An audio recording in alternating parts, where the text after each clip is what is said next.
This is the final introduction to my 3 main series on this channel, and if you're wondering where my intentions are with all of this, all I can say is to investigate closely, because you might find some interesting clues. Hope you stick around!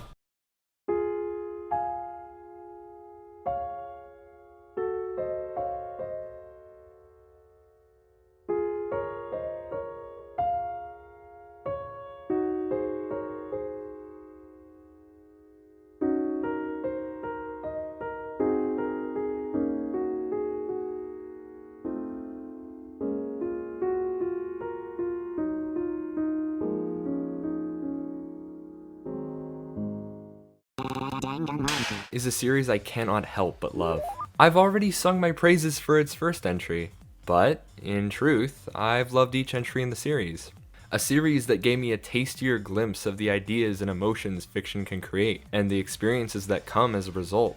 It's a series that's given me slivers of hope that I want to carry forward. The effects of Danganronpa on myself and those that have played it are astronomical. It's been such a long time since I've ever talked about this series, so I'm returning to it again. Through debates and trials, highs and lows, parts of me remain here. My appreciation for the series has led to a constant feed of enjoyment. Danganronpa has been a massive source of inspiration for me, and V3 is one of my favorite games of all time. It's wonderful, and now that this is Danganronpa's 10th anniversary, I like to look back at my favorite series. Throughout Trigger Happy Havoc, Chihiro Fujisaki easily stood out.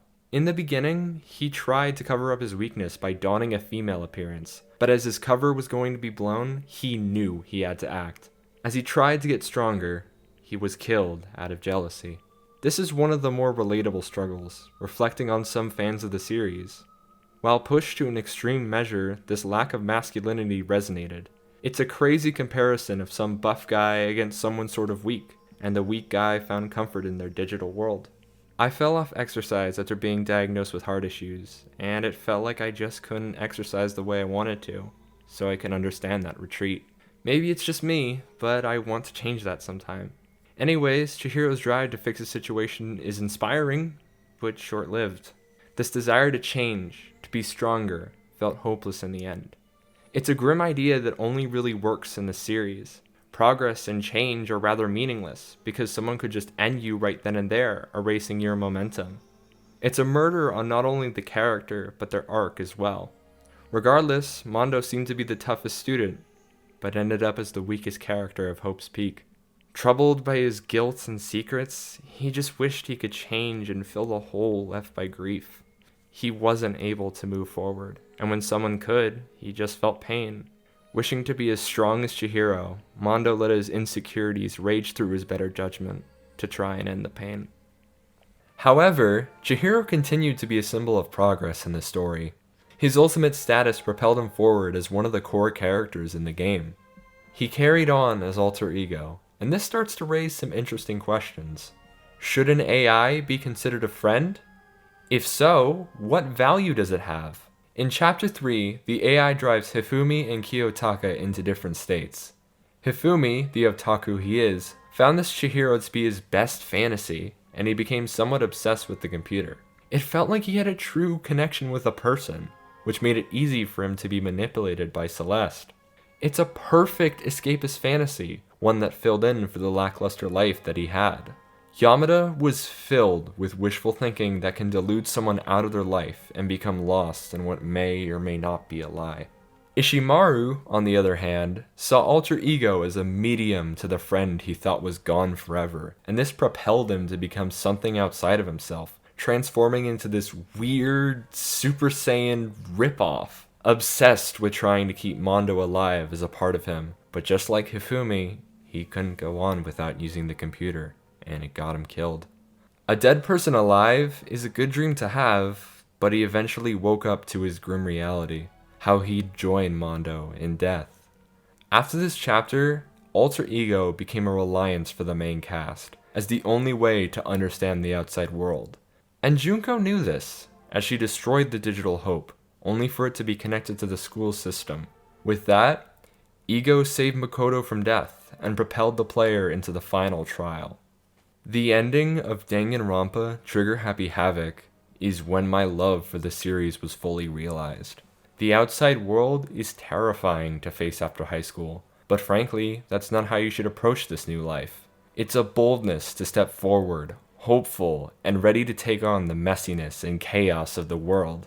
Stepping out of the comforting familiarity is inspiring, you know? I want to take that bold step too. Someday, at least.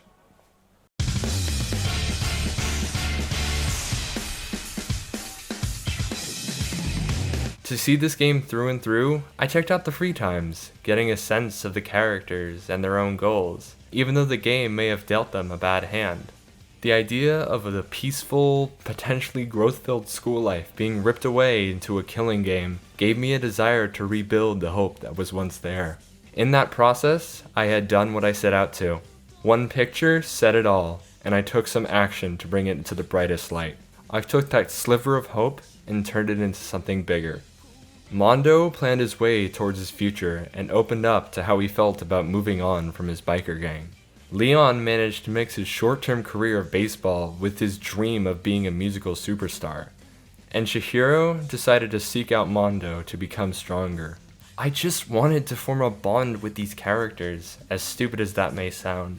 During Havoc, I also managed to finish Aoi's free times, getting to appreciate who she is as a character, and how she struggled managing her sporty and feminine sides. It's cute and made me feel good inside. Maybe I'm just interested in this because it's nice and wholesome. And it's like, there's hope for me. Just here.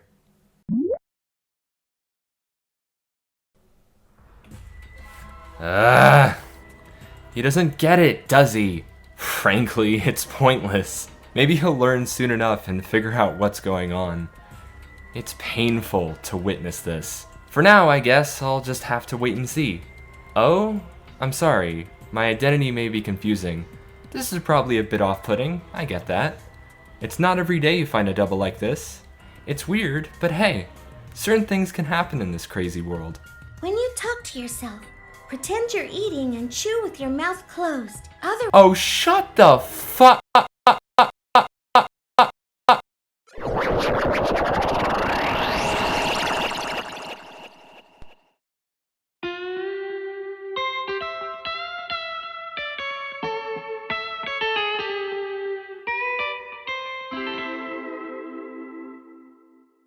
Danganronpa 2 is one of the most interesting games in the series for me, considering it came right after the game that compelled me to make a whole video. I started to develop a deeper appreciation for the series, going deeper into roleplay, cosplay, and what the fandom had to offer. So, when it came time to get through this game, I was all in for a summertime thrill.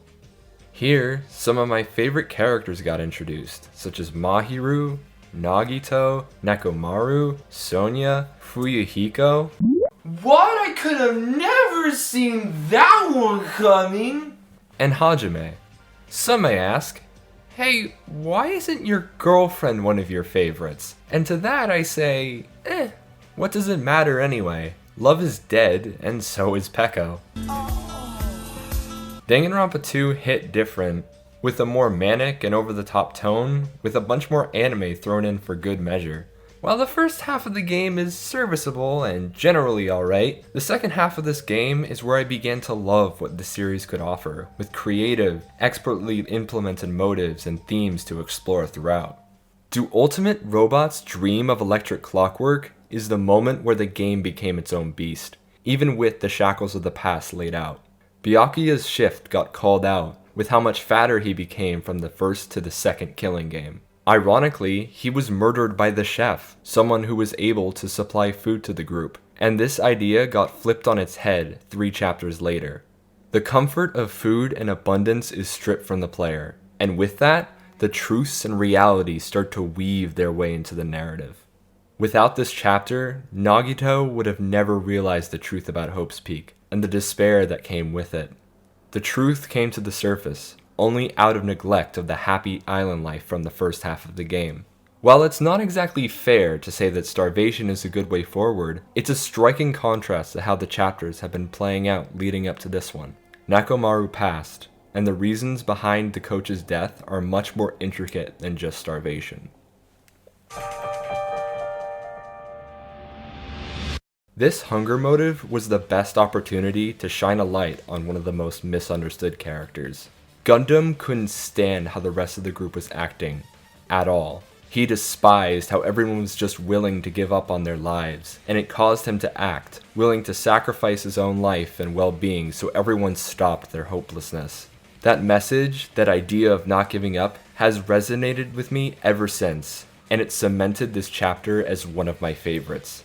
The unified desire of victim and killer to help the group continually press on created a mood that I don't see in many chapters. Yes, Gundam's a bit of a man-child, but his virtues elevated him past most of the cast. Rest in peace, you crazy Chunibyo. While Gundam ended his path and growth, it was the final step needed for Makoto's twisted cousin to work his way towards achieving ultimate hope. Nagito realized the truth about the students he stuck with, and it spurred his island-shattering actions. He started with threats to end the killing game, knowing that everyone in the group is ultimate despair. He tried to uncover the truths to everyone, leading them to hope either way. It could have ended with everyone else living but the traitor, moving on to find hope after facing their grim reality. Or the group of despair left completely annihilated, leaving nothing but the hopeful AI. Fueled by disgust, Komaeda worked towards bettering his classmates, better than the Hope Restoration program ever could. He slowly but surely shocked the group to comply with his plan that they never wanted to be a part of. He wanted them all to realize, even for a split second, for as much as they seemed to be hopeful, people who would never truly kill anyone, they're all killers at heart. They all unknowingly assisted in his death, just like they were all unknowingly ultimate despair since the start of the game. As for him, he tied his mouth shut, so no one could hear his screams of agony or truth that he knew, and he left the group with the silence of his death. Nagito got the whole group to look at the big picture, as that was how he found the truth for himself, and his plan sacrificed the few pieces of legitimate hope left. Chiaki's death seemed to influence a lot of people playing this game, and I can completely agree with that fact. She's such an character because of her place in the fandom. A sweet character who consistently guided the player, but with a sweet, infectious, adorable side. But it's when that comfort was ripped away, when that change began, did Komaeda's double-sided vision come true. Nagito used to see hope, but as the illusion of it faded, he acted differently. The group around him was forced into killing each other, and those surviving were forced to remember their true identities. That ability to change or form hope was lost in truth and corruption. Change was unobtainable in the limits of reality, and for as much hope as there was, it fell flat on its face and never truly got back up. Grim, sure, but that isn't the first time something like this happened in Danganronpa. Between my playthroughs of 2 and V3, I had truly sunk my teeth into being a fan of this series. Roleplay evolved into something more and more over time. Ever since I finished the first game, I've been up to date in this fictional world. I roleplayed as Mahiru and Kaede and felt hopeful, sweet, and happy. I admire Mahiru's love of photography, coupled with her desire to capture the joys of others. Yes, she tended to lean into some general gender stereotypes.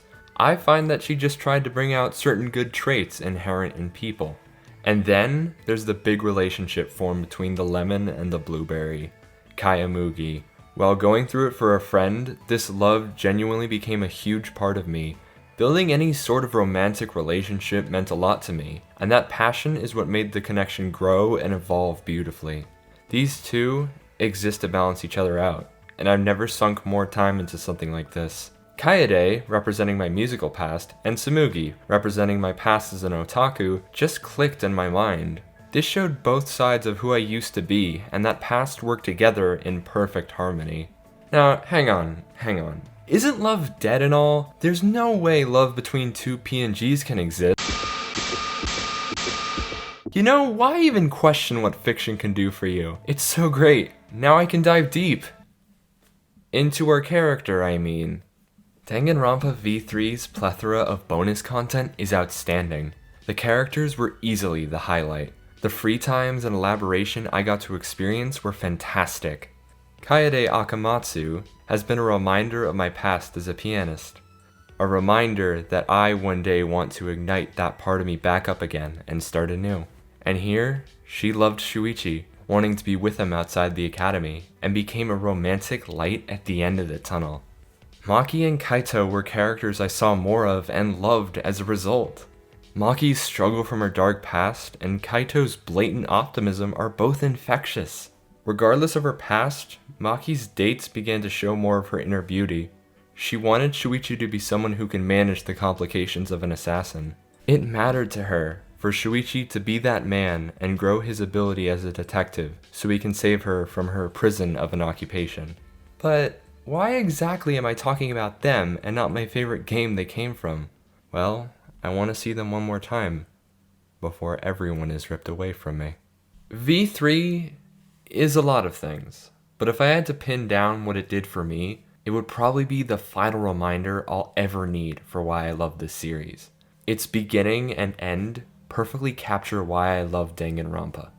In the beginning, the characters became immersed into the world of this series through changes from outfits and flashback lights. This idea complements the feelings the player goes through when going headfirst into the pool of fiction, and it effectively sets the tone for the entirety of the game.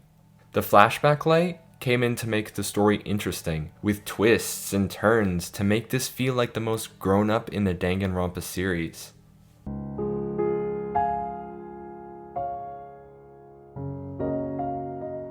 Oh, the start.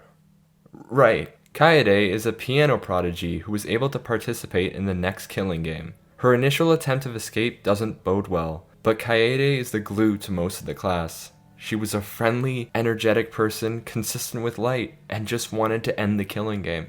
That desire ended up leading her down to murder. Hard to believe, especially for me. The first case, the first trial, it broke me. Harder than most events in fiction. The character that I used to represent myself was the killer. Justified motive or not, this event destroyed me. The noose imagery put me in a dark place for a while, as I tried my best to suppress it in my mind. It's this death, this part that represented my past, that was gone for good. Her potential love was sacrificed so everyone else could make it out of the killing game alive. Clair de Lune was the last we ever heard of her. My past was hung, killed off before I could even cherish it. In some noble attempt to change, history repeated itself, with a lack of mercy to those who want to truly change so early on. Her eclipsed brightness split most apart from grief, and only by force was anyone together. But her memory and message were carried forward. Even though there's a hole in the soul left by grief, remembering their dying wishes for you is a way forward. Hey, Shuichi. Don't lose sight of the truth. I believe in you, so you should definitely believe in yourself. And so, the baton was passed to Shuichi, who ended up being my favorite protagonist in the series. Moving through this game, it's great, with some standout moments that make this seem like the most scenario heavy out of the 3 games. Virgin annihilated. In the context of this game and its plot elements, Shuichi became better than any other protagonist. Throughout the game, Shuichi began to grow as he carried the torch and moved on from being a loser into someone much better. The main cause of his shift came from his physical training, and efforts previously unrealized later in the series finally began to take shape. Kaito helped him grow into the man he believed in. Shuichi just needed someone to show him the way. The other protagonists generally had certain elements that made them stand out in the game's final moments, but their actions felt rather predictable. Here, Shuichi's growth and actions because of the finale annihilated the protagonist's competition. So, off to the finale. To start, Kaede may have tried to, but didn't kill Rantaro, and the mastermind began to reveal herself. Tsumugi revealed that V3 is in a world where Danganronpa has gone on for so long that this is the 53rd season, and it got to the point of ultimate real fiction, mimicking the immersion in a fictional world that happens when you, the player, get involved. And the flashback lights, those which continually gave out plot, were just another part of the fictional ruse. The world of Danganronpa was just a stage for a killing game, and the flashback lights and lore dumps made it seem grandiose and meaningful. And the need for grandiosity came because the fictional universe of Danganronpa was wearing thin, stuck in callbacks to the original games, bringing back motives, and trying to deviate, but ultimately sticking to the tried and true formula that led to so much success of the game's predecessors.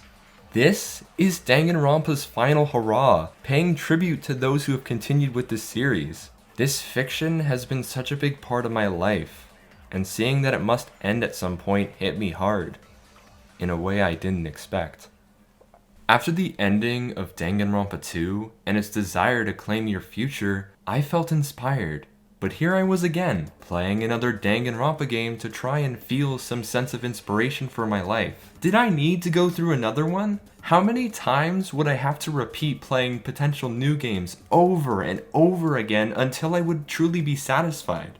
I'd probably crave more and more, until the characters put a stop to the audience's, and by extension my own, desire for more Danganronpa. Shuichi began to see through the messed up ways of the killing game, and the root causes of what let the killing game continue again and again. After nearly giving up, he found his inner strength to persuade everyone to his side. No longer concerned with the consequences, the main three prepared to end their fictional life and end the series, so no one has to suffer another killing game. Ending the killing game that could be continued forever if corporate interest continued.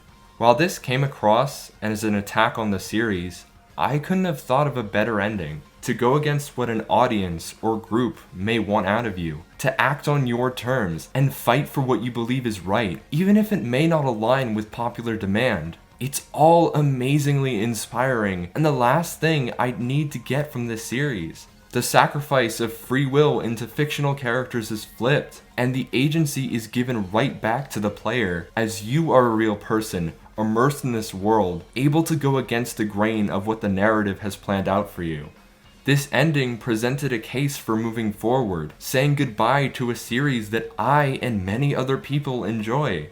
Well, it's okay for something to end. Even if those around you may hate your actions, as long as your faith and virtues are there, then it won't matter.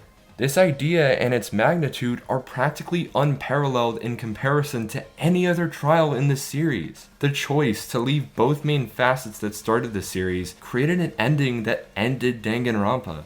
Kibo, in sync with his inner desires and those of the outside world, ended the possibility of another killing game, breaking through the cage, giving up his own life. But the player is still tied to Shuichi, and through the power of ultimate real fiction, the aftermath ensued.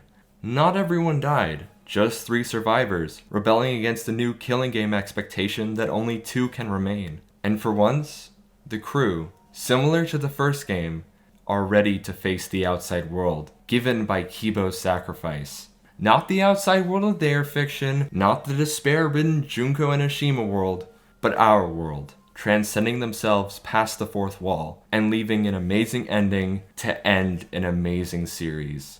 Because now, more than ever, it's time to face the outside.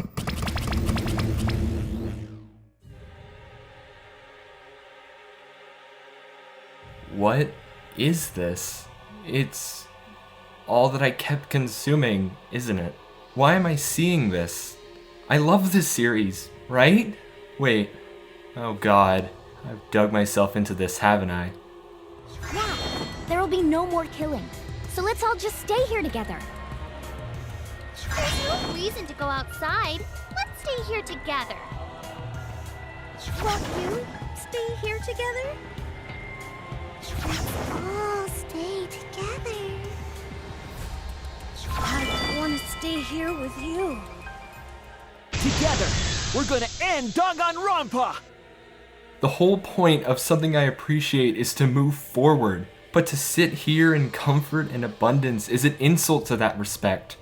I can't believe it.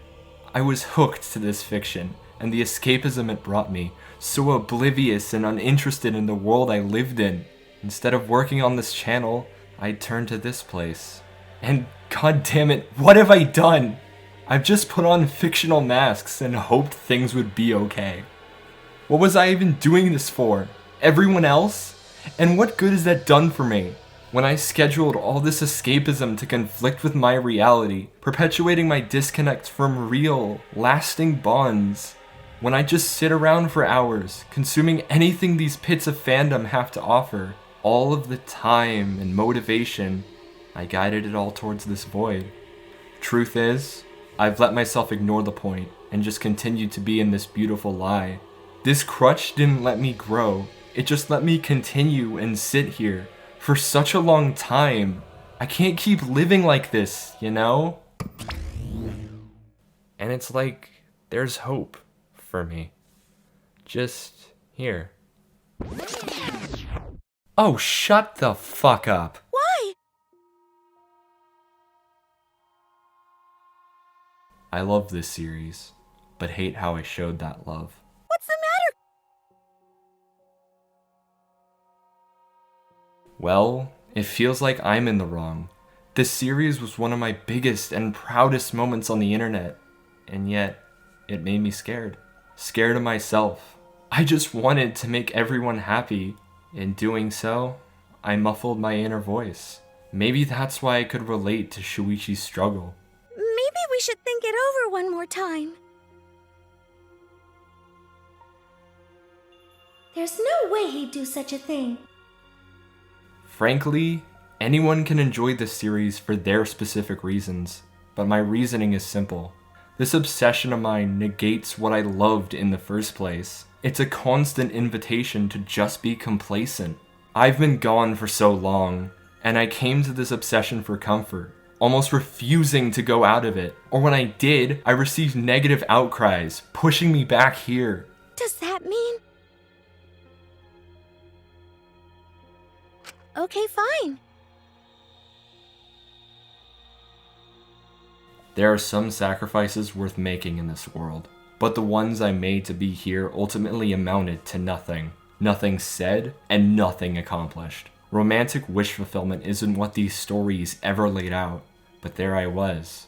No girl loves me in real life, but it's better to face that truth.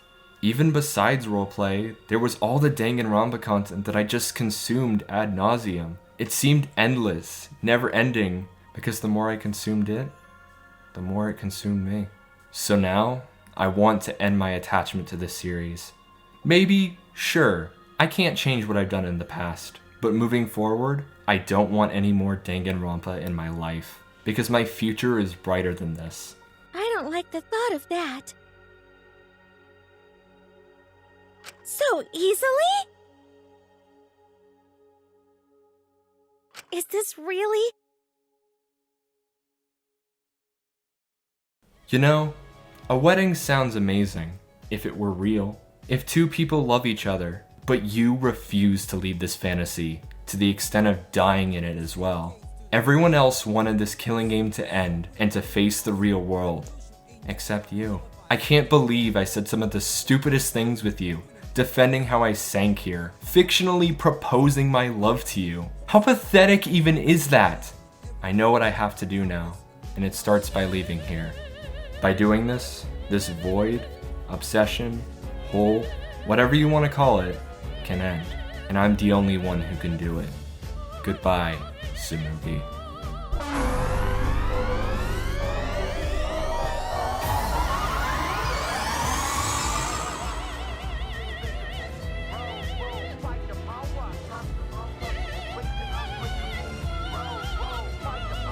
Despair takes everything from people, even their strength to press onward.